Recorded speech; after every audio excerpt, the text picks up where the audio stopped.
नमस्कार मित्रों, राधे राधे। आप देख रहे हैं इंडियन यूट्यूब चैनल। जो पृथ्वी पर जन्म लेता है उसकी मृत्यु भी होती है। मृत्यु इस जीवन का अटल सत्य है। शास्त्रों में कहा गया है कि व्यक्ति अपने अच्छे और बुरे कर्मों के अनुसार मृत्यु के पश्चात स्वर्ग और नरक लोक में जाता है।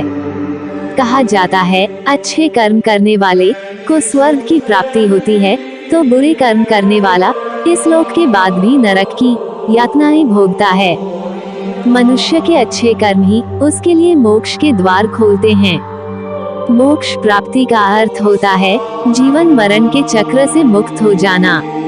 मोक्ष का प्राप्ति के बाद मनुष्य को दोबारा इस मृत्युलोक पर जन्म लेने की आवश्यकता नहीं रहती है। इसलिए हर मनुष्य मृत्यु के पश्चात मोक्ष की प्राप्ति करना चाहता है। शास्त्रों में कुछ ऐसे कार्य बताए गए हैं जिन्हें करने से मनुष्य के मृत्यु समय के कष्ट कट जाते हैं। उसे इस लोक के बाद स्वर्ग में स्थान मिलता है। मनुष्य जीवन मरण के बंधन से मुक्त होकर मोक्ष की प्राप्ति करता है।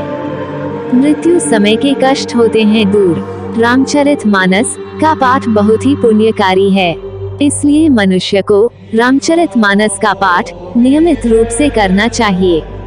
रामचरितमानस भगवान राम के विषय में लिखा गया है। इसके बारे में कहा गया है कि इसकी चौपाइयाँ केवल वाक्य या शब्दों की माला नहीं है, बल्कि ये मृत्यु के पश्चात भी मनुष्य को भव पार कराती हैं। रामचरितमानस के पाठ से मृत्यु समय का कष्ट कम होता है और मनुष्य इस लोक के बाद उच्च लोक की प्राप्ति करता है।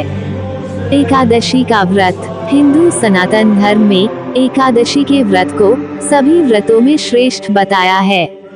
शास्त्रों में भी एकादशी व्रत की महिमा बताई गई है।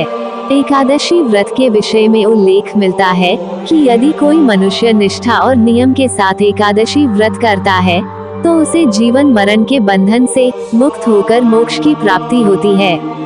मार्गशीर्ष मास में पड़ने वाली एकादशी को मोक्षदा एकादशी कहा जाता है। भक्ति का मार्ग। भक्ति का मार्ग मनुष्य के लिए मोक्ष की प्राप्ति के द्वार खोलता है, परंतु भक्ति पूर्ण लगन से होनी चाहिए। भक्त पूरी तरह से स्वयं भी भगवान की शरण में सौंप दे। सांसारिक बातों से कोई मोह न रखें। यह मार्ग अत्यंत कठिन होता है। आचरण और शुद्ध कर्म। आचरण और कर्म ये दो चीजें हैं जिसके अनुसार मनुष्य मृत्यु के बाद मोक्ष, नरक या स्वर्ग का भागीदार बनता है। भगवान श्री कृष्ण ने भी गीता कर्म को सबसे ऊपर बताया है। व्यक्ति को भाग्यवादी न बनकर कर्मवादी बनना चाहिए। अच्छा और सात्विक आचरण एवं अच्छे कर्मों के द्वारा ही व्यक्ति इस जन्म मरण के बंधन से मुक्त हो जाता है। गीता में भगवान कृष्ण ने 20 आचरणों के बारे में बताया है। अतः आप गीता का पाठ करके इस मार्ग पर चल सकते हैं।